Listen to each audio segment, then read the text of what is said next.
أما بعد أعوذ بالله من الشيطان الرجيم بسم الله الرحمن الرحيم ثم جعلناك على شريعة من الأمر فاتبعها ولا تتبع أهواء الذين لا يعلمون. وعن ابن عمر رضي الله تعالى عنهما قال قال رسول الله صلى الله عليه وسلم من تشبه بقوم فهو منهم أو كما قال عليه الصلاة والسلام.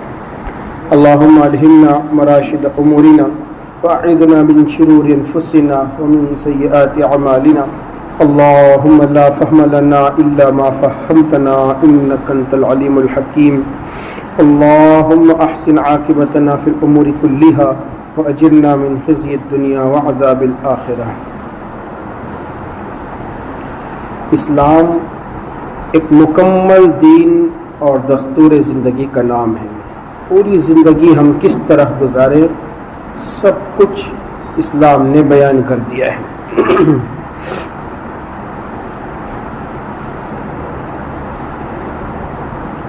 تہوار منانا، جشن منانا کسی بھی قوم کی پہچان سمجھے جاتے ہیں اور اس کے مخصوص اعمال، کچھ کام کسی بھی قوم کو دوسری قوم سے جدا کر دیتے ہیں، الگ کر دیتے ہیں. تہوار میں قومیں اس طرح کی چیزیں کرتی ہیں جس سے پتہ چلتا ہے وہ کون سی قوم ہے. ایک خاص شناخت اور پہچان تہوار کی وجہ سے ہو جاتی ہے. اس لیے ایک قوم جو تہوار میں کام کرتی ہے، چیزیں اختیار کرتی ہیں، وہ دوسری قوم اختیار نہیں کرتی. عید الفطر میں ہم جو لوگ کرتے ہیں وہ دیگر قومیں نہیں کرتی. عید الاضحیٰ میں جو اعمال ہم کرتے ہیں وہ دیگر قومیں نہیں کرتی ہیں. ایسے ہی ہر قوم کا ایک نہ ایک تہوار ہوتا ہے اور اس کی ایک خاص شناخت اور پہچان اس تہوار میں منائے جانے والے کام ہوتے ہیں. اس کو پہچان کو، علامت کو شعائر کہا جاتا ہے، شعیرہ کہا جاتا ہے. اور شعائر مقرر کرنا صرف اللہ کا حق ہے، اس لیے کہ یہ ایک علامت ہے، پہچان ہے.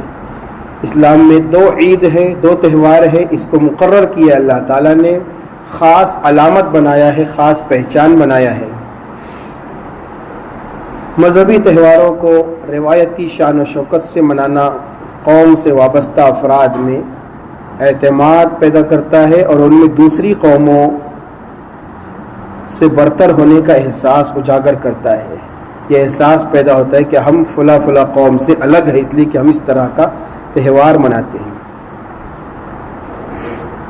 لیکن قومی سطح پر بہرحال یہ ایک امر مطلوب ہے. اپنے تہواروں سے وابستگی اور دیگر قوم کے تہواروں سے لا تعلقی ہمارے دین و ایمان کی بقا اور تحفظ کے لیے نہایت ضروری ہے.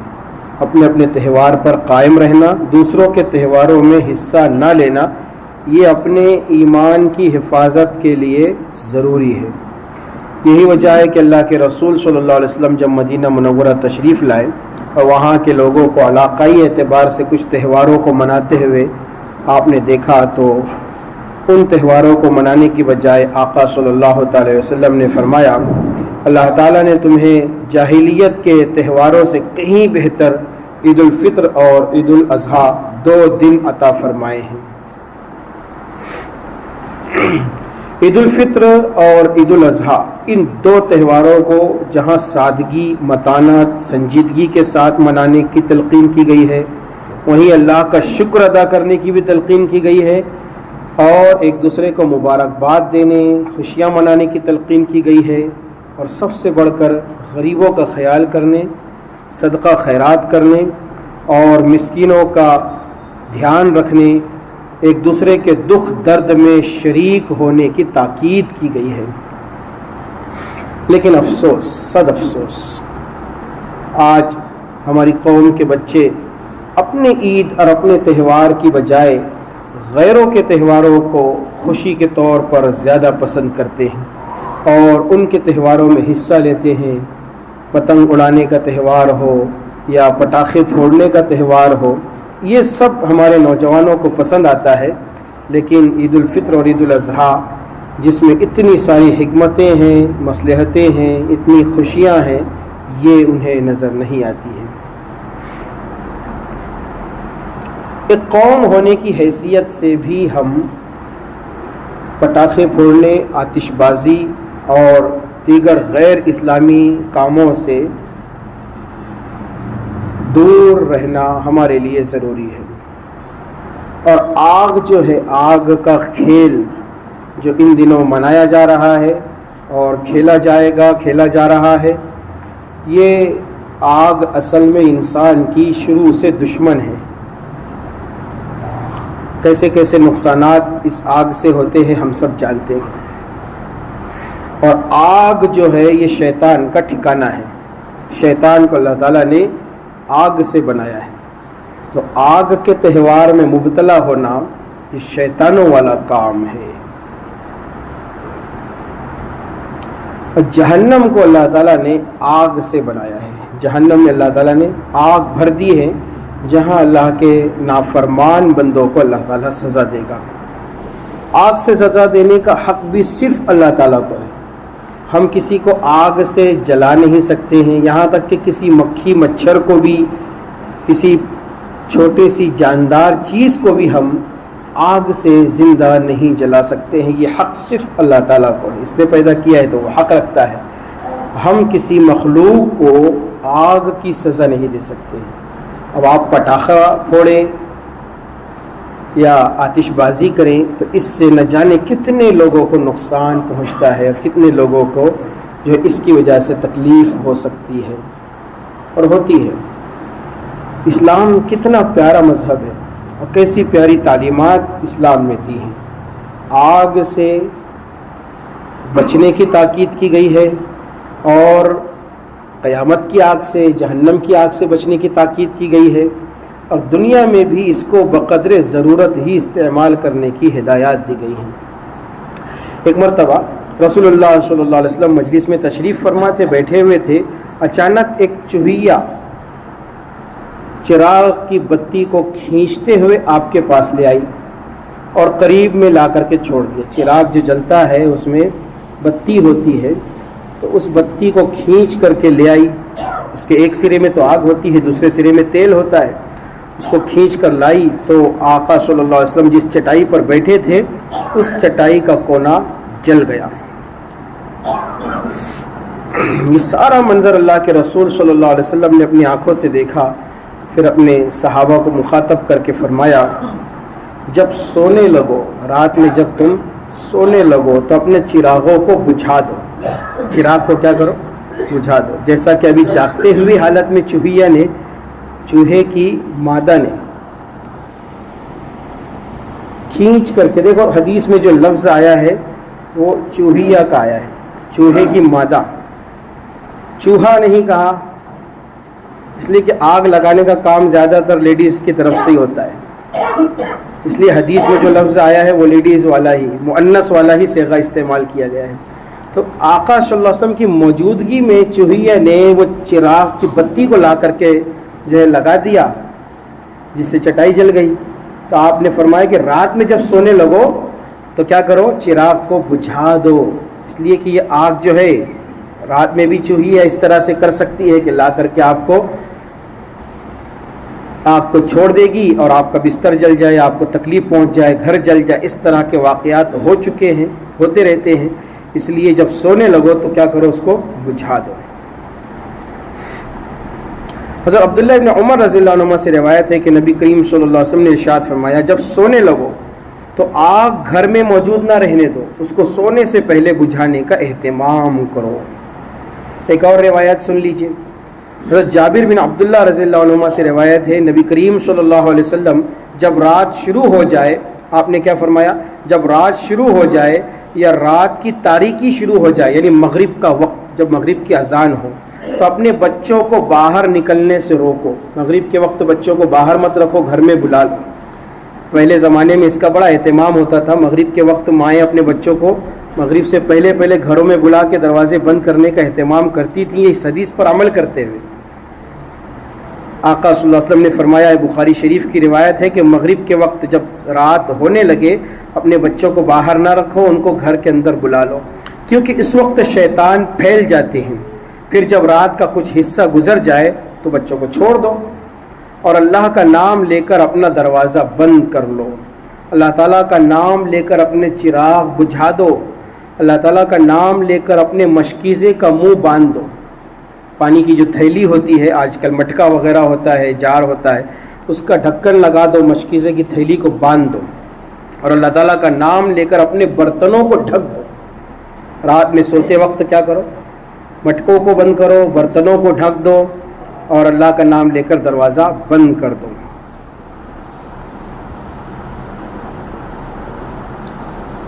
دوسری ایک اور روایت ذرا تفصیل سے سن لیجئے۔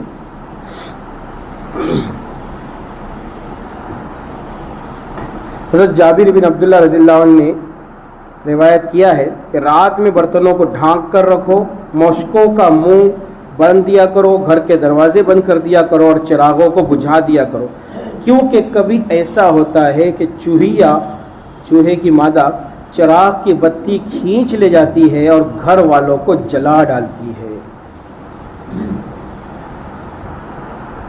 اور ایک بات آقا صلی اللہ علیہ وسلم نے اس کے آگے یہ فرمائی، چراغ بجھا دو کیونکہ شیطان بند کیا ہوا دروازہ نہیں کھولتا۔ جب اللہ کا نام لے کر بسم اللہ پڑھ کر دروازے کو بند کر دیا جائے تو شیطان اس دروازے کو کھول کر اس رات میں اس گھر کے اندر داخل نہیں ہو سکتا ہے، اور نہ ہی وہ مشکیزے کا تسمہ کھول سکتا ہے۔ تھیلی جو پانی کی ہوتی ہے اس کو باندھ دیا جائے بسم اللہ پڑھ کر کے، یا مٹکے کا ڈھکن ہم بند کر دیں بسم اللہ پڑھ کر، تو پھر وہ اس کو کھول نہیں سکتا ہے، اس سے پانی پی نہیں سکتا ہے، اس میں کوئی عمل و دخل نہیں کر سکتا ہے۔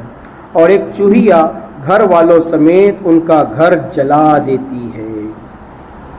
اب جب اللہ کے رسول صلی اللہ علیہ وسلم نے آگ سے بچنے کی اتنی زیادہ تاکید فرمائی ہے تو آتش بازی کرنا، پٹاخے پھوڑنا اور کھلے عام چراغوں کو جلا ہوا چھوڑ دینا یہ کتنا خطرناک ہو سکتا ہے۔ آتش بازی ایک غیر اسلامی رسم ہے جسے مسلمان کسی بھی صورت میں قبول نہیں کر سکتے۔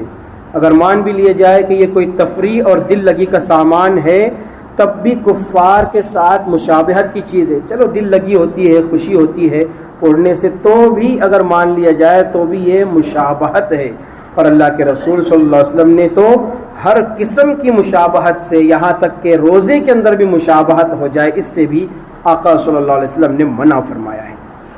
بخاری شریف کی روایت ہے جس میں نبی کریم صلی اللہ علیہ وسلم نے فرمایا یہود و نصارہ کی مخالفت کرو، اور فرمایا کہ ان کی مخالفت کرو، داڑیاں بڑھاؤ اور مونچھیں کو تراش دو، مونچھیں کم کرو، داڑیوں کو بڑھاؤ۔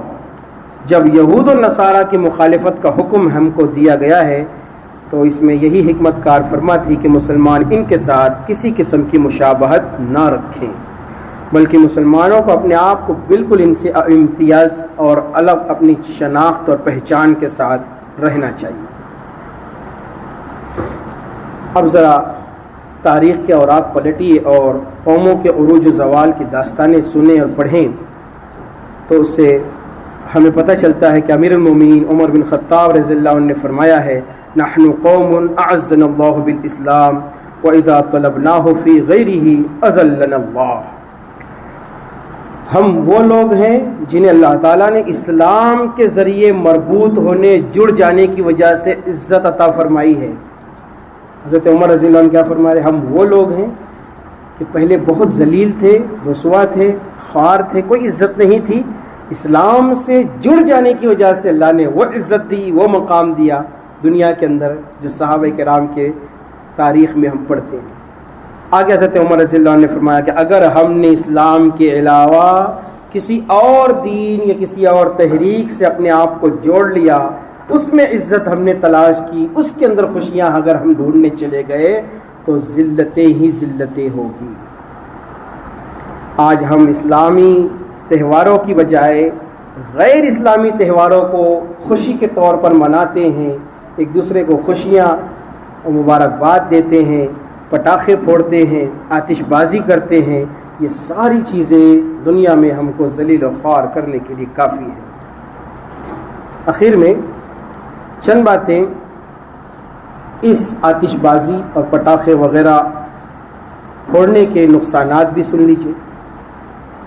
اس میں بلا کسی منفعت و فائدے کے مال کا ضیاع ہوتا ہے۔ آپ بتائیں کہ ایک پٹاخہ 50 روپے کا 20 روپے کا آپ پھوڑے، کتنا فائدہ ہوگا اس سے؟ کوئی فائدے کی چیز ہے؟ نقصان کی چیز ہے۔ مال ضائع ہو رہا ہے جس کو اتنی محنت سے انسان کماتا ہے، 1 منٹ آدھے منٹ کے اندر 100 روپے 50 روپے آگ لگا رہے ہیں۔ کسی کو اگر ہم نوٹ دیں، روپیہ پیسہ دے کہ اس کو آگ لگائے، کوئی لگائے گا آگ؟ کہ نہیں، بڑی محنت سے کمائی ہے یہ نوٹ، ایسے اس کو جلا دے۔ لیکن جب پٹاخے کو ہم آگ لگاتے ہیں تو سوچے کہ ہم اپنے ہی روپے پیسے کو آگ لگا رہے ہیں، اپنی گاڑی محنت کی کمائی کو ہم آگ لگا رہے ہیں۔ مال کا کتنا زبردست ضیاع ہے، اور کل قیامت کے دن اللہ ہم سے مال کے کمانے کے بارے میں بھی پوچھے گا اور مال کے خرچ کرنے کے بارے میں بھی پوچھے گا، تو جواب دینا ہوگا کہ اتنا 1000 روپیہ ہمارے بچوں نے پٹاخہ پھوڑنے میں خرچ کیا تھا۔ اللہ تعالیٰ ہمارا جواب یہی ہے، اب آپ جس طرح ہم نے دنیا میں آگ جلائی، آپ ہم کو آخرت کی آگ میں جلا دیجئے۔ کوئی عذر ہی نہیں رہے گا، کوئی بہانہ ہی نہیں رہے گا۔ کیسے ہم اپنے بچوں کو اس کے لیے کھلا چھوڑ دیتے ہیں اور اس کے لیے کھلا خرچ دے دیتے ہیں کہ وہ اس قسم کی فضول کاموں کے اندر اپنے آپ کو لگائیں اور فضول خرچی کریں۔ قرآن مجید کے اندر فضول خرچی کرنے والے کو شیطان کا بھائی قرار دیا گیا ہے۔ ارشاد فرمایا اللہ تعالیٰ نے، فضول خرچی بالکل مت کرو۔ آپ غور کریں کہ دن بھر میں ہم کتنا روپیہ پیسہ اس لیے استعمال کرتے ہیں کہ یا تو دنیا کا فائدہ ہو جائے یا تو آخرت کا فائدہ ہو جائے، اور ایسا کام جس میں نہ دنیا کا فائدہ ہوا نہ آخرت کا فائدہ ہوا وہ فضول خرچی ہے، اور اس فضول خرچی کے بارے میں کل قیامت کے دن جواب دینا ہوگا۔ اسی لیے فرمایا قرآن مجید کے اندر اللہ تعالیٰ نے، فضول خرچی مت کرو، بے شک فضول خرچی کرنے والے شیطان کے بھائی ہیں۔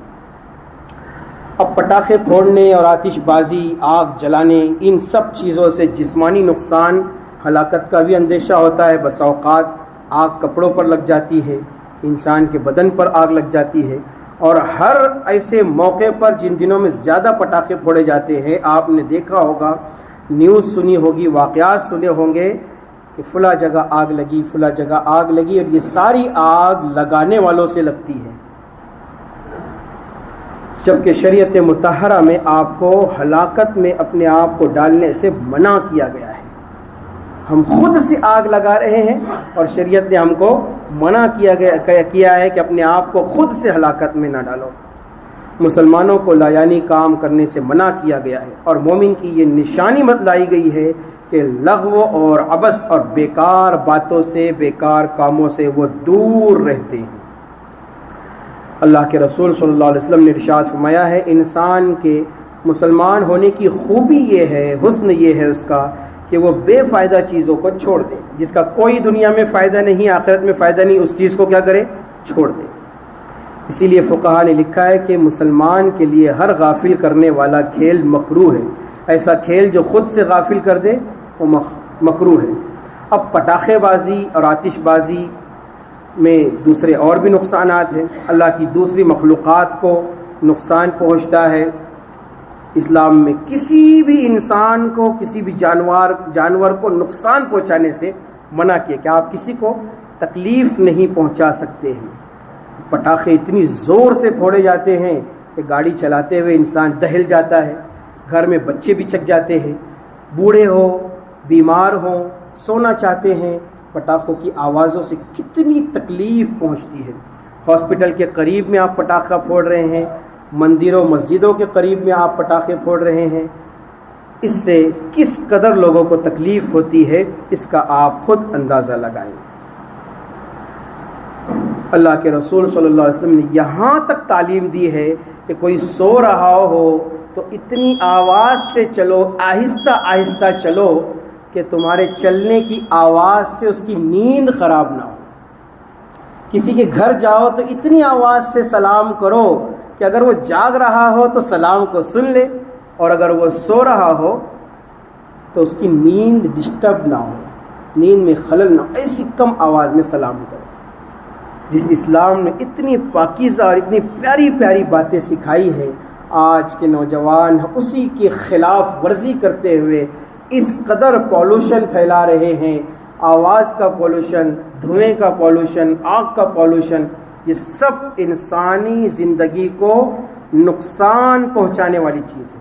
ہم مسلمانوں کے لیے ہرگز یہ جائز نہیں ہے کہ ہم غیروں کی طرح سے ہم آتش بازی، پٹاخہ بازی اور ان کے تہوار کا حصہ بنیں یا ان کے تہوار میں چار چاند لگانے کا ہم ذریعہ بن جائیں۔ اللہ تعالی ہم سب کی حفاظت فرمائے۔ اس لیے میرے دوستو، اپنے بچوں کو اس کی تاکید کریں، یہ باتیں جو بیان کی گئی ہیں اپنے بچوں کو جا کر کے سمجھائیں کہ یہی روپیہ پیسہ آپ یہاں برباد کرنے کی بجائے، لوگوں کو نقصان پہنچانے کی بجائے، اپنے غیر مسلم دوستوں میں جو غیر مسلم بچے ہیں انہیں چاکلیٹ تقسیم کر دیں، انہیں آئس کریم تقسیم کر دیں، وہ آپ کی خوشیوں میں، ان کی خوشیوں کے موقع پر آپ ان کا منہ میٹھا کر دیں، یہ تو آپ کریں تو انہیں خوشی ہوگی، لیکن آپ پٹاخہ پھوڑیں تو اس سے نہ جانے کتنے لوگوں کو نقصان ہو سکتا ہے۔ اللہ تعالی ہمیں بھی، ہمارے بچوں کو بھی صحیح سمجھ عطا فرمائے، جان و مال کا صحیح استعمال کرنے کی توفیق عطا فرمائے۔